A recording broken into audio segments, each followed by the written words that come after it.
नमस्कार। उनकी कलम मेरी आवाज़ में आप सभी का स्वागत है। आइए सुनते हैं कहानी बहू, जिसे लिखा है बिमल मित्र जी ने। आबू पहाड़ में विविध प्रकार के साधुओं को देखा। किसी किसी की उम्र 300 साल है। नंग धड़ंग बाबा भोलेनाथ बनकर ध्यान में तल्लीन है। कोई तानपुरा लेकर धुरपद गाने में तल्लीन है। बगल में एक शिष्य है जो पखावज बजा रहा है। एक जगह गुफा में बिजली की रोशनी और रेफ्रिजरेटर पर नज़र पड़ी। दोनों हाथ की 10 उंगलियों में हीरा, पन्ना और मोती की 10 अंगूठियां हैं। बदन पर रेशमी गेरुआ वस्त्र, प्लेट में अंगूर खा रहे हैं।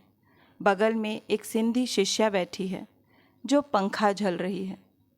आबू पहाड़ में दर्शनीय वस्तुओं का अभाव नहीं है, फिर भी साधुओं को देख देख कर मैं अघा नहीं रहा था।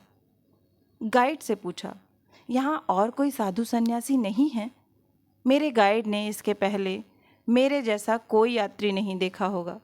उसके पास नामी जर्मन, अंग्रेज़ और फ्रांसीसियों के सर्टिफिकेट हैं।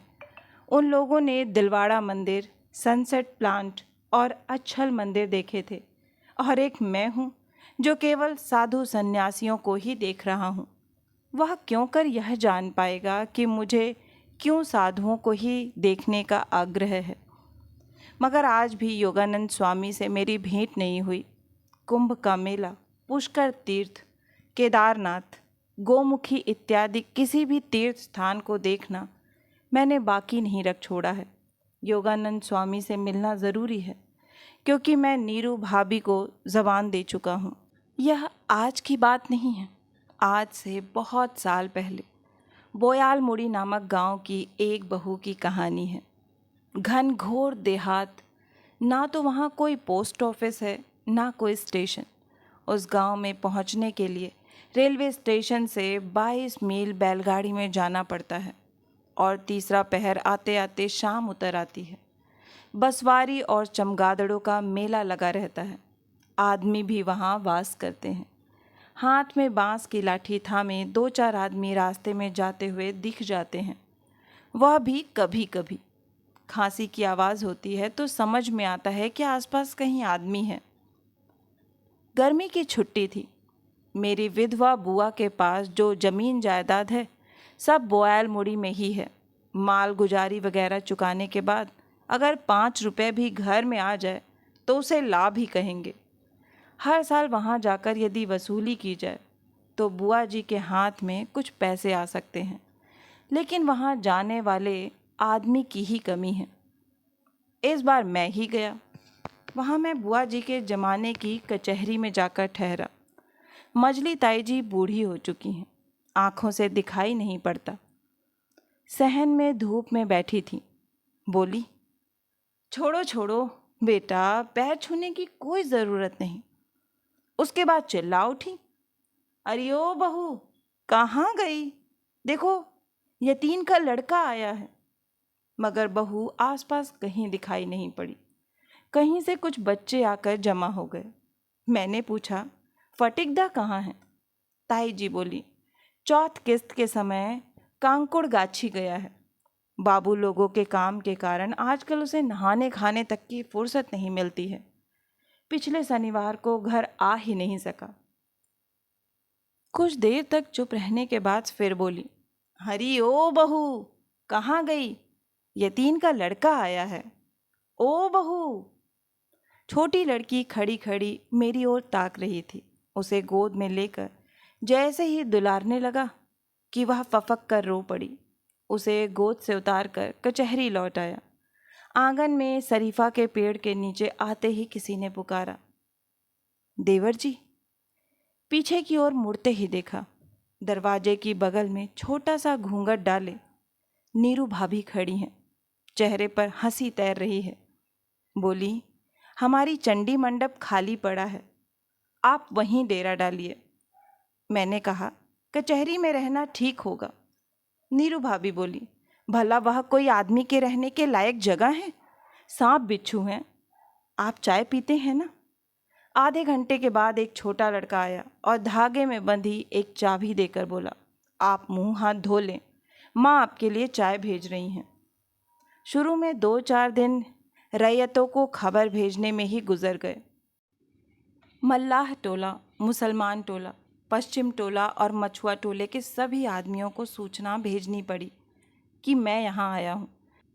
जिसके पास जो कुछ बकाया है वह राय निवास के चंडी मंडप में आकर दे जाएं। समूचे गांव के लोग ज्वर से कराह रहे हैं। कुछ लोग आए और थोड़ा बहुत देकर चले गए। सभी ने कहा, माताजी इतना ही लेकर अब की रिहाई करने को कह दें हुजूर। बीमारी के कारण अब की हम खेत खलिहान की देखरेख नहीं कर सके हैं। दह की कलमी साग ही खाकर अब तक जिंदा हैं।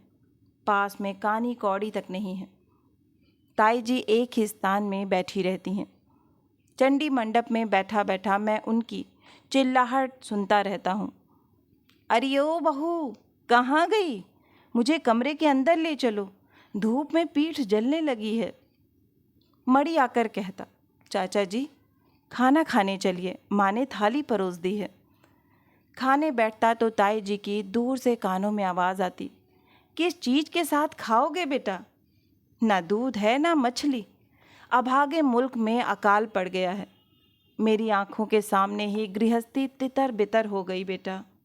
सब कुछ बर्बाद होता जा रहा है। उसके बाद कहती, फटिक कहता है, माँ तुम एक जगह चुपचाप बैठी रहो, तुम्हें कुछ नहीं करना पड़ेगा।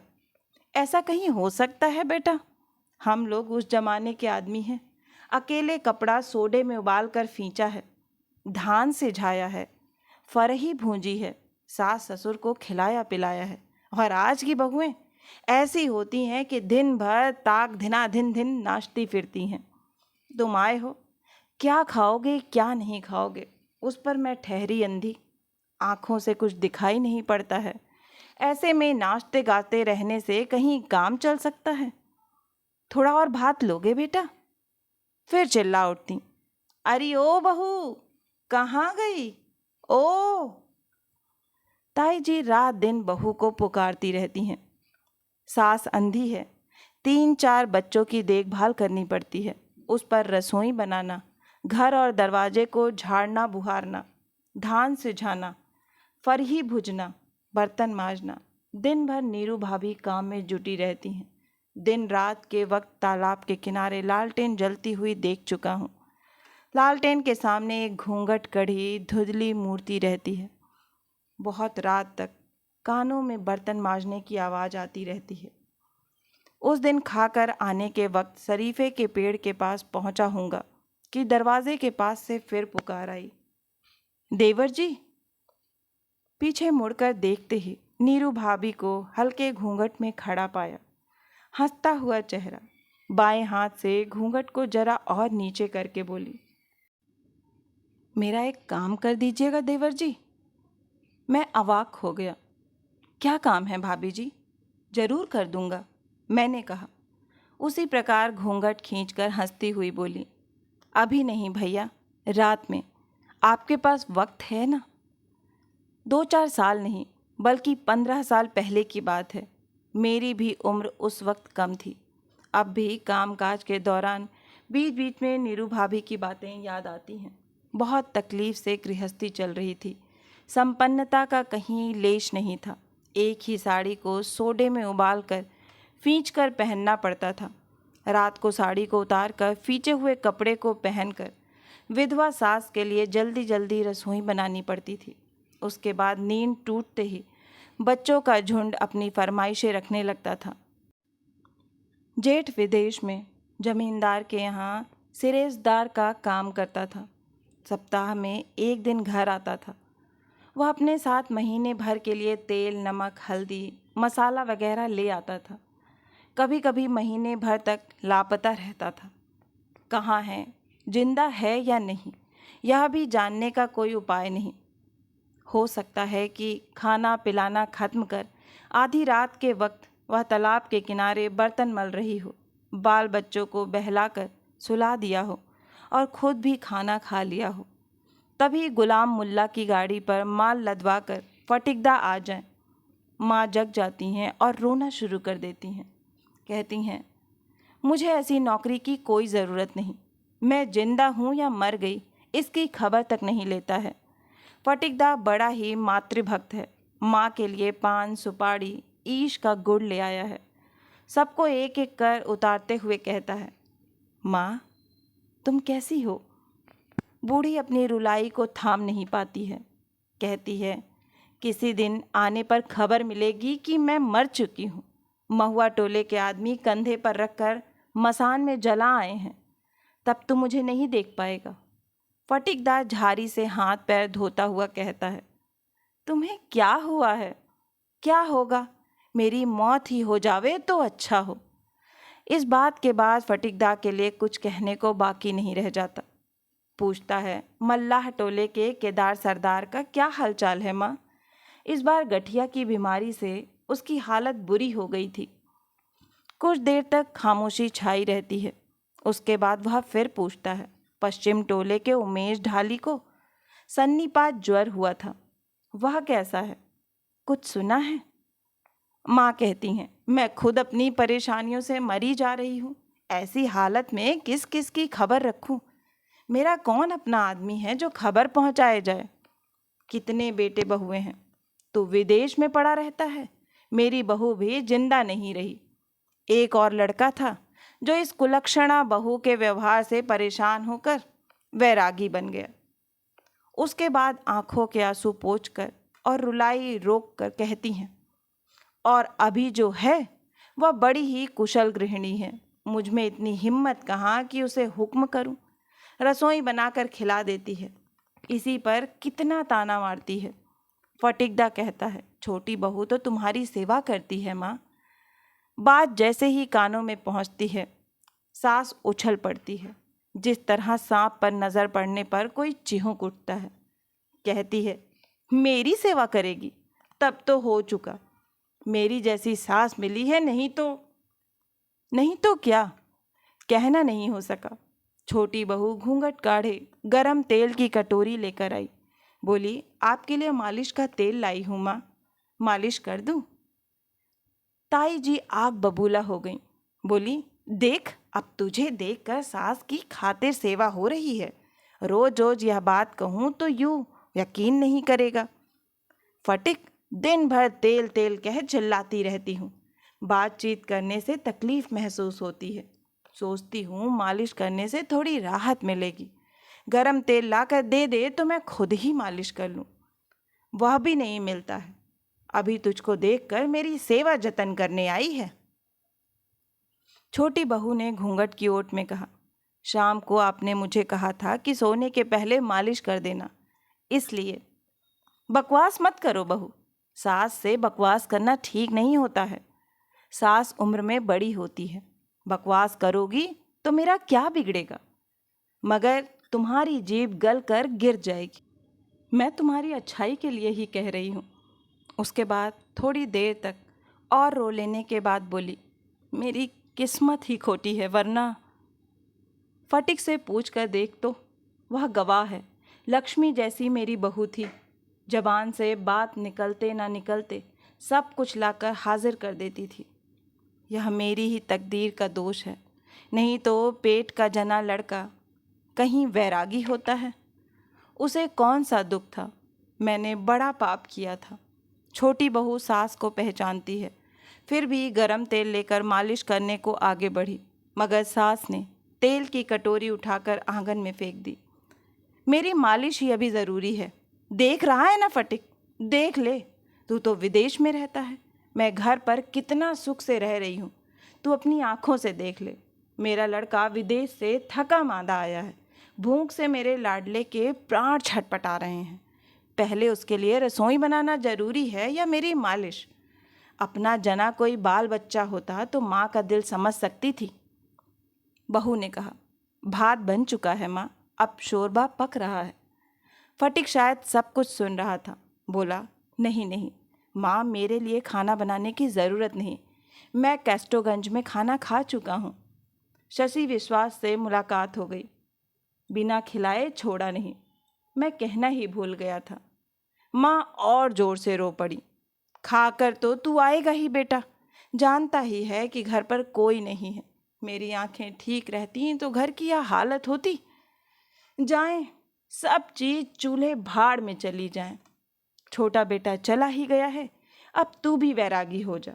मैं अब कितने दिन जिंदा रहूंगी, इसके बाद यह पिशाचिन।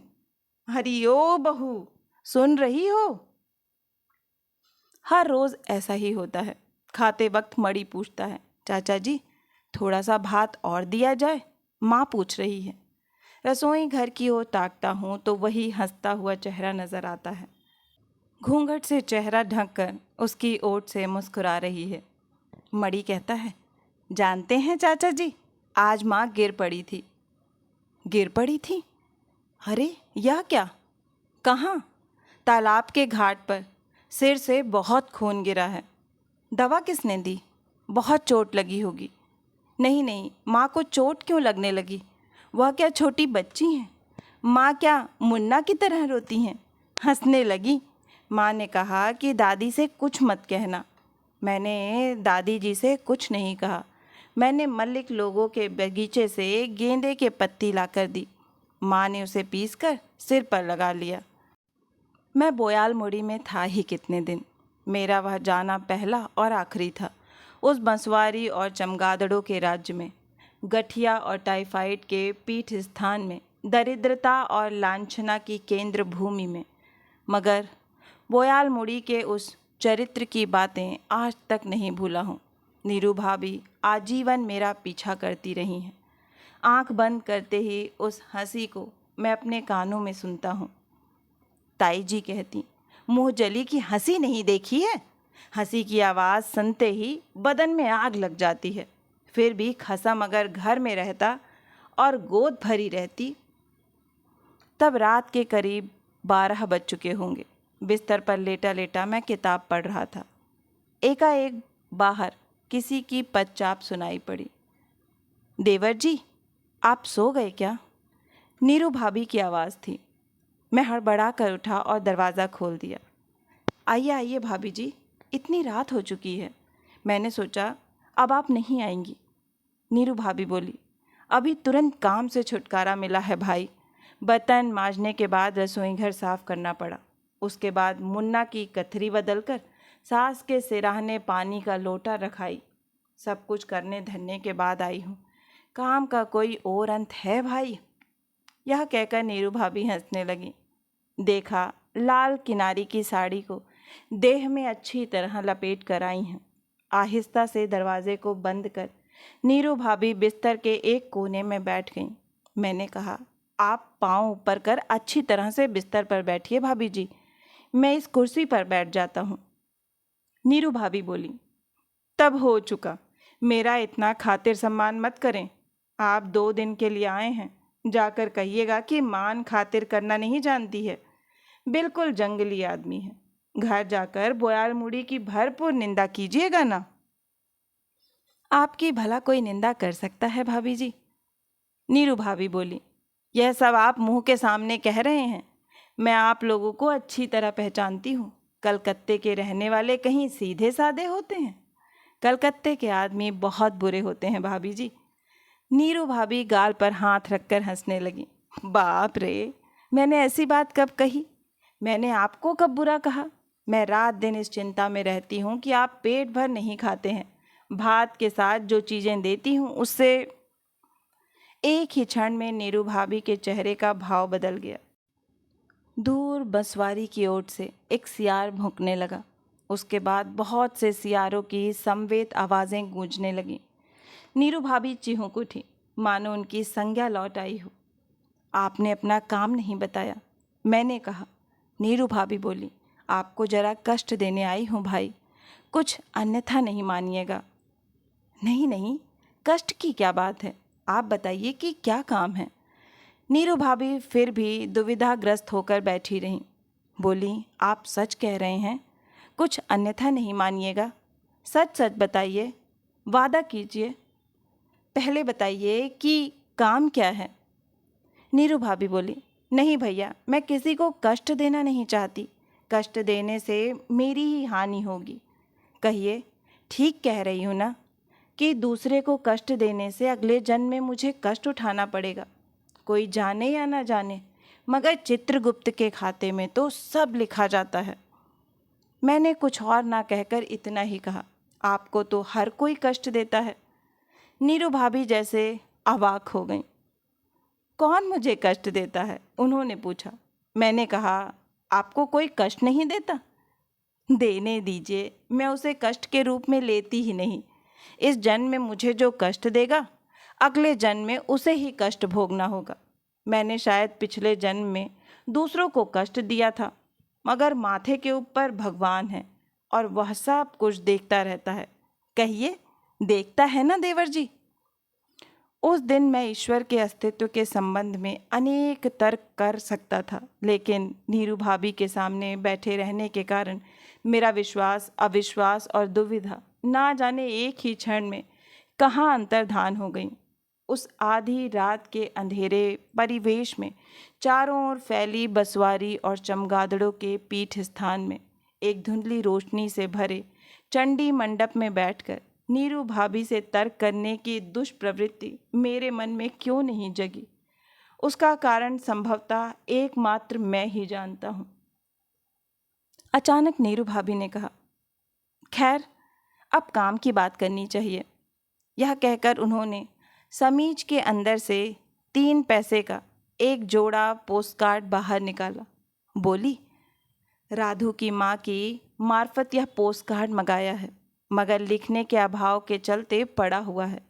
आप लिख दीजिएगा। पोस्टकार्ड की शक्ल देखते मुझे हैरानी हुई। बहुत दिनों से अव्यवहत पड़े रहने के कारण गर्द से मैला हो गया था। अब लिखने से स्याही फैल जाएगी। मैंने पूछा, इसे कब खरीदा था?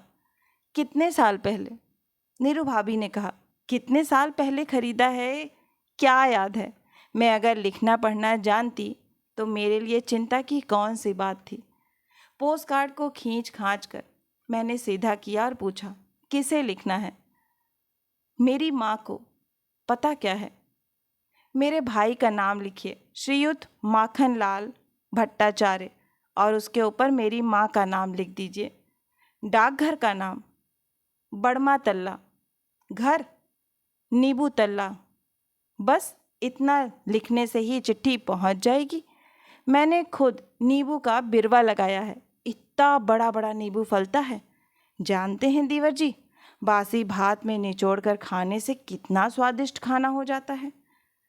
माखन कहता था, यह मेरा नींबू का बिरवा है, और मैं कहती थी मेरा है। बस इसी बात पर हम दोनों में झगड़ा छिड़ जाता था। कुछ देर चुप रहने के बाद नीरू भाभी पुनः बोली, अच्छा, आप ही बताइए तो देवर जी। पिताजी ने अपने बगीचे से नींबू का पौधा लाकर मुझे दिया। मैंने अपने बगीचे में उसे रोपा। उसने सिर्फ उसे सींचा है। ऐसी हालत में बिरवा मेरा हुआ या उसका? आप ही इंसाफ करें देवर जी। मैंने कहा, पौधा लाकर आपने रोपा है, इसलिए बिरवा आपका ही हुआ। नीरू भाभी बोली, मगर माखन यह बात मानने को तैयार ही नहीं है। उसकी देह में ज़्यादा ताकत है। मुझे घूसा धुक्का मारता था। माँ यह तब देखती नहीं, उल्टे मुझे ही डांटती फटकारती थी। माँ कहती, गलती तेरी ही है। 2 दिन के बाद तेरा ब्याह होगा, ससुराल की जिम्मेदारी संभालनी होगी, पति होगा, बाल बच्चे होंगे, फिर औरत जात होकर भाई से क्यों झगड़ती है? माँ की बात सुन चुके ना देवर जी, उनका इंसाफ देख लिया ना। मैंने कहा, आपका कहना बिल्कुल सही है। नीरू भाभी ने कहा, उसके बाद आया मेरी शादी का दिन। उस समय मेरी उम्र 10 साल होगी। बाहर दूल्हा आया है। हरानी दूल्हा देखने आई है। मैंने फुसफुसा कर हरानी से पूछा, मेरा दूल्हा देखने में कैसा है? उस समय मैं बहुत छोटी थी ना, किसे दूल्हा और किसे दुल्हन कहा जाता है कुछ भी मालूम नहीं था। माँ के कानों में भनक पहुँची, इतनी बिगड़ी, इतनी कि क्या कहूँ देवर जी। कहने लगी, मुँह जली ने हया शर्म को ताक पे रख दिया है। अभी से दूल्हा दूल्हा कहना सीख रही है। ससुराल में जब लाठी जूते बरसेंगे, सास जब पीठ पकड़कर मारेगी तो रोते रोते दम निकलेगा, तब मेरी बात मीठी लगेगी। यह लड़की मुझे बिना मारे दम नहीं लेगी। यही सब। कुछ देर तक खामोश रहने के बाद फिर कहने लगी, 10 साल की उम्र में इतनी अक्ल कहाँ से आ सकती है? अब भले ही यह बात समझ में आती है कि माँ जो कुछ कहती थी मेरी भलाई के लिए ही कहती थी। मुझे ससुराल के लोग प्यार करें इसीलिए उतना सिखाती थी। तब उतनी समझ ही कहाँ थी। माँ का डांटना फटकारना वाजिब है। माँ से बढ़कर दुनिया में कहीं होता है कोई देवर जी? मैंने कहा, आप बिल्कुल सही कह रही हैं। नीरू भाभी एकाएक चौंक उठी, बोली, खैर यह सब बेकार की बात है, आप लिखना शुरू कीजिए। क्या लिखूं? मैंने पूछा। लिखिए, तुम्हारे लिए मेरा मन बड़ा ही उदास रहा करता है। मैं सिर्फ तुम्हारे बारे में ही सोचा करती हूँ। तुमसे मिलने की इच्छा होती है। बस यही सब लिखिए। मैंने लिख दिया। पूछा, उसके बाद? नीरू भाभी ने कहा, क्या लिखा है, एक बार पढ़िए तो। मैंने पढ़कर सुनाया। नीरू भाभी ने कहा, ठीक है, अब हरानी की बातें लिखिए। हरानी कहाँ है, ससुराल में या मायके में? मायके आती है या नहीं? हरानी के कितने बाल बच्चे हैं? और लिखिए, माखन को भेजकर एक बार मुझे वहाँ बुलवा लो। मुझे मायके जाने की बेहद इच्छा है। खर्च के लिए फिक्र करने की ज़रूरत नहीं। अपने हाथ का कंगन बंधक रखकर मैं गाड़ी के किराए का इंतज़ाम कर लूँगी। माँ के लिए मैंने एक सफ़ेद जोड़ा बिना किनारी की धोती खरीदी है और माखन की औरत के लिए बैंगनी रंग की साड़ी। यहाँ से जाने के वक्त माखन के बाल बच्चों के लिए चीनी की चाशनीदार 2 हांडी मुड़की लेती जाऊंगी। अब इस दुनिया में कितने दिन जिंदा रहना है।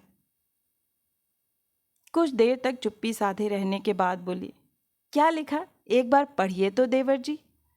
आहिस्ता आहिस्ता रात काफ़ी गहरा गई। दोबारा सियारों के झुंड ने बसवारी से चिल्लाकर रात के एक और पहर के बीतने की सूचना दी। मैंने कहा, और क्या लिखूं बताइए। नीरू भाभी बोली, और लिखिए। नीरू भाभी कहते कहते रुक गईं। पता नहीं कान खड़ा कर क्या सुनने लगी। बोली, अभी आई देवर जी, मुन्ना उठ गया है, चलूं नहीं तो बिस्तर में पेशाब कर देगा। यह कहकर वह हड़बड़ा कर उठी और तेज कदमों से चली गईं। पहले पहल जिस दिन बोयालमुड़ी गांव पहुंचा था, बाहर से वहां केवल मच्छर, गठिया, टाइफाइड, लाठी, खांसी, बसवारी और चमगादड़ पर ही नज़र पड़ी थी। मगर उस क्षण, उस आधी रात के अंधेरे में राय निवास के उस चंडी मंडप में बैठे बैठे मुझे लगा बोयालमुड़ी गांव बहुत ही सुंदर है, बहुत ही मधुर। सिर्फ एक आदमी के कारण बोयालमुड़ी गांव का सब कुछ सौंदर्यपूर्ण हो उठा है। मैं शहरी आदमी हूँ, सिनेमा, रेडियो, ट्राम बस से भरे पूरे जंगल का निवासी हूँ, परंतु उस क्षण कलकत्ता शहर भी वैसे बोयालमुड़ी के सामने बौना, संकरा और अंधार महसूस होने लगा। सहसा भाभी जी फिर कमरे में आई। बोली, सो गए देवर जी? आपको तकलीफ हो रही है तो आज रहने दीजिए ना। भाभी जी, मैं और 2 दिन ठहरूंगा। मैं आपकी चिट्ठी लिखना ख़त्म करने के बाद ही जाऊंगा। नहीं भैया, आज बहुत दिनों के बाद चिट्ठी लिखी जा रही है। बहुत दिनों से माँ की कोई खबर नहीं मिली है। मन बहुत बेचैन रहता है। माखन चिट्ठी भेज सकता था। कहिए, वह 3 पैसा खर्च कर 2 पंक्ति नहीं लिख सकता है, और होता तो मेरे दिल की बात जानता।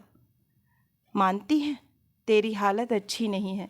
मुझे ले जाकर खिलाने के लायक पैसा तेरे पास नहीं है। कर्ज लेकर, यजमानों से भीख मांगकर तुझे इतने इतने बाल बच्चों की रोजी रोटी चलानी पड़ती है। मगर बात महज 3 पैसे की है, और अगर कहता तो 3 पैसे मैं ही दे देती। कहते कहते भाभी जी कुछ देर के लिए खामोश हो गई। उसके बाद हंसने लगी। असली बात यह नहीं है। असली बात क्या है जानते हैं देवर जी? क्या? मैंने पूछा। असल में वह मुझसे रूठ गया है। आपसे रूठ गए हैं? हाँ, रूठने के अलावा दूसरी कोई बात नहीं है। मेरी ससुराल की हालत ठीक है। जेठ जमींदार के सिरेस्ते में काम करते हैं। गृहस्थी का खर्च चलाने के लिए मेरे हाथ में रुपया पैसा रहता है। यह सब बात उन लोगों को मालूम है। मैं उनकी गृहस्थी का खर्च चलाने के लिए पैसा क्यों नहीं भेजती हूँ, असली बात यही है। सो आप तो राय निवास की हालत देख ही रहे हैं देवर जी। जब बोलवाला था उन दिनों की बात कुछ और थी। मगर अब तो ऐसी हालत है कि भात के साथ आपको खाने के लिए क्या दूं, मुझे यही चिंता लगी रहती है। गुड़ फरी से बच्चों को भले ही बहला लूं, मगर बूढ़ी सास को कैसे समझाऊं? वे कुछ भी नहीं समझती। सच कहिए तो मेरी अपनी गृहस्थी नामक कोई चीज़ तो है नहीं। कहिए, है क्या? मैंने कहा। क्यों? आप नहीं क्यों कह रही हैं भाभी जी? आपके जेठ के बाल बच्चे भी तो आपके अपने बाल बच्चे जैसे हैं। वे तो आपको ही माँ कहकर पुकारते हैं। सो रहें, मगर अपने पेट के बच्चे और पराये के बच्चे एक जैसे तो नहीं हो सकते। मेरी जेठानी जब जिंदा थी, वे कहा करती थी, तू ही अच्छी है, कोई झंझट झमेला नहीं। वहीं जेठानी कहाँ गई और मैं ही अब कहाँ। उनके बाल बच्चों को लेकर ही मेरी गृहस्थी है। मेरे जेठ बीच बीच में आकर उन्हें देख सुन जाते हैं और हर महीने रुपए भेजकर निश्चिंत हो जाते हैं, मगर परेशानी तो मुझे ही उठानी पड़ती है। सो वे चाहें जेठानी के बच्चे हों, चाहे अपने पेट के ही बच्चे क्यों ना हों। माँ के पास जाइएगा तो बच्चों को क्या अपने साथ लेते जाइएगा, वरना उनकी देखभाल कौन करेगा। नीरू भाभी का चेहरा एकाएक बुझ गया।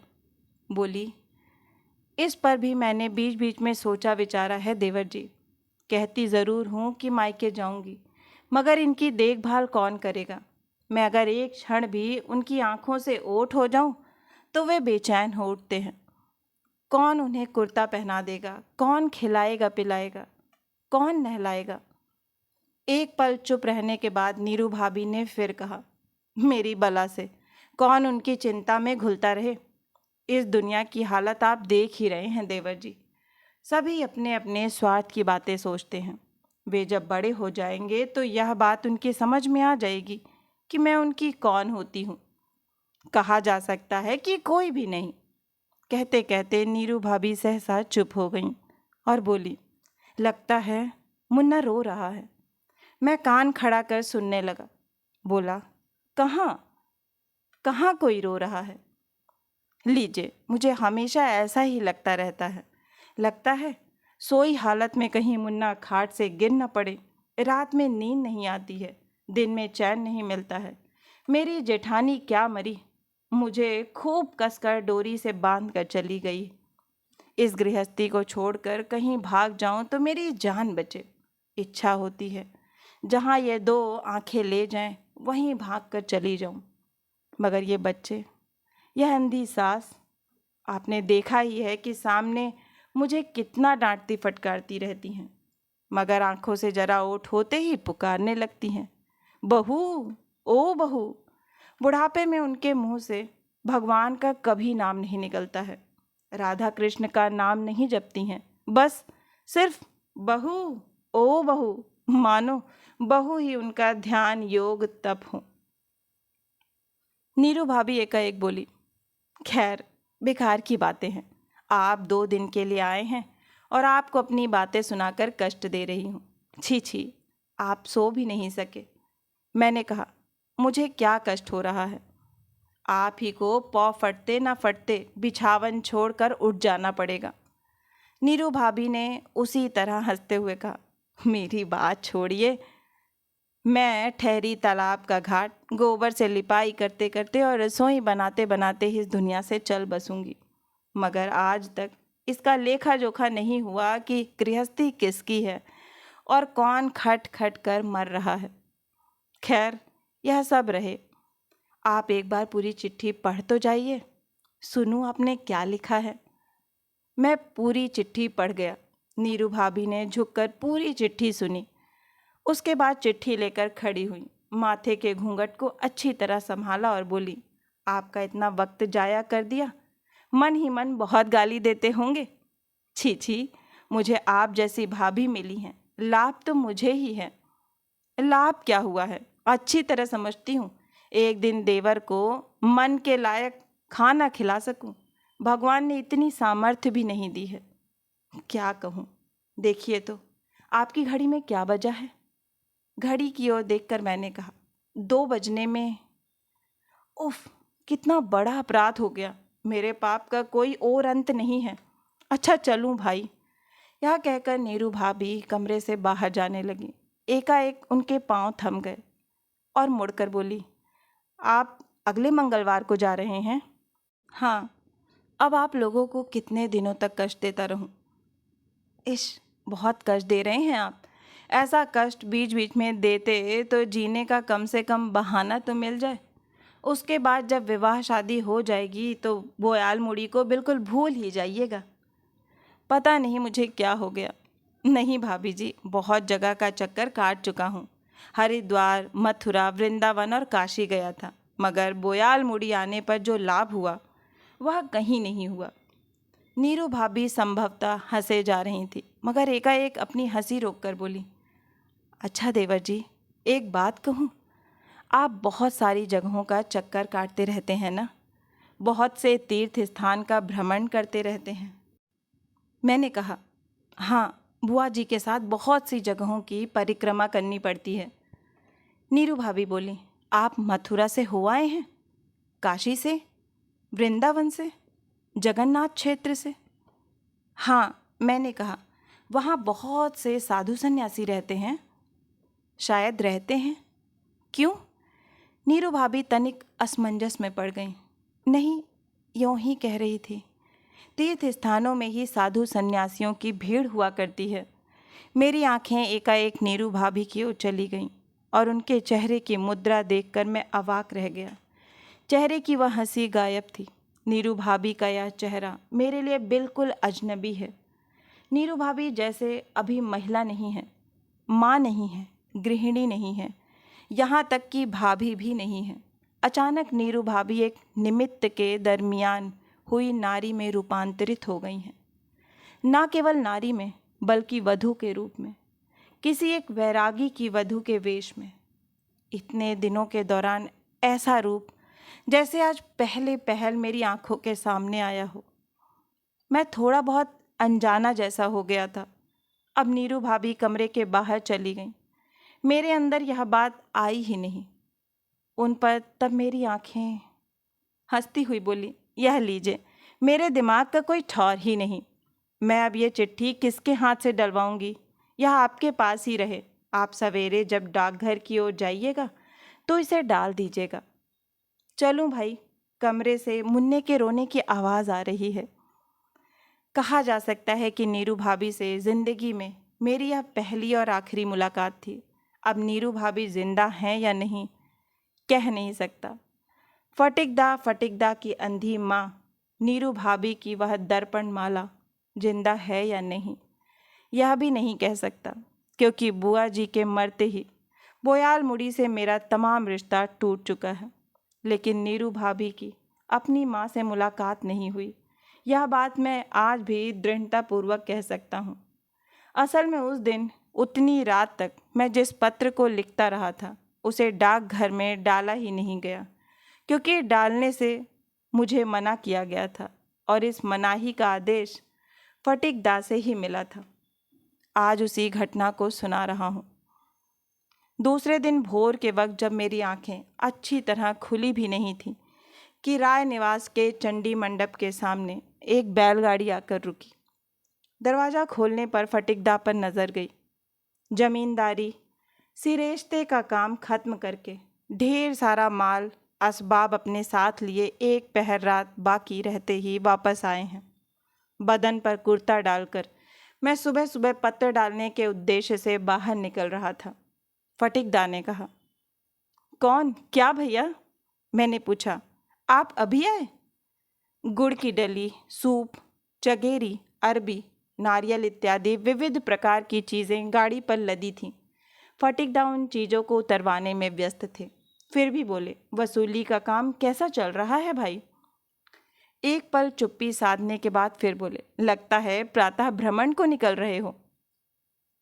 नहीं, मैंने कहा, नीरू भाभी की एक चिट्ठी है, पोस्ट ऑफिस में डालने जा रहा हूँ। बहुत ही ज़रूरी चिट्ठी है। चिट्ठी? कैसी चिट्ठी? छोटी बहू की? फटिकदा के चेहरे का भाव जैसे आमूल परिवर्तित हो गया। बोले, बड़मा तल्ला अपने माँ के पास भेज रही हैं? हाँ, मगर वे बोले, देखूं? मैंने चिट्ठी दी। 2-4 पंक्तियां पढ़ते ही पता नहीं फटिकदा को क्या हुआ कि चिट्ठी को उन्होंने चिंदी चिंदी कर दी। बोले, इस चिट्ठी को भेजने से कोई काम नहीं होगा भाई, कुछ अन्यथा मत लेना। फिर भी मेरा विस्मय दुगना हो गया। फटिकदा बोले, छोटी बहू की यही नियति है। गोद में कोई बाल बच्चा नहीं, स्वामी वैरागी हो गया है।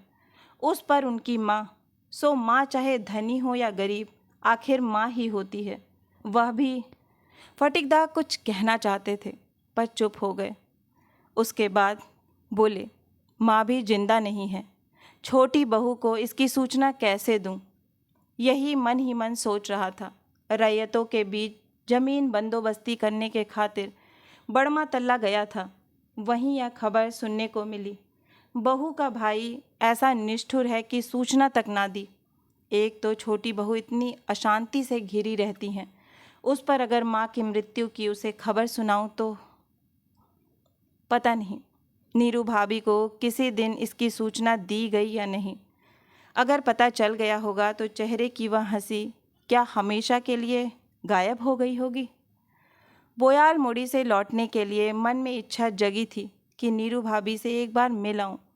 मैंने बहुत बार मौके की तलाश की, मगर घर पर जेठ के रहने के कारण वह अवसर आया ही नहीं।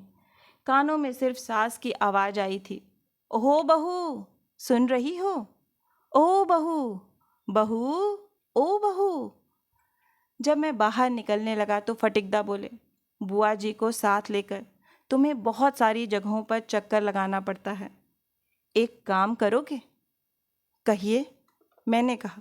फटिकदा बोले, मुझे वक्त नहीं मिलता है और पहले की जैसी सामर्थ्य भी नहीं रही।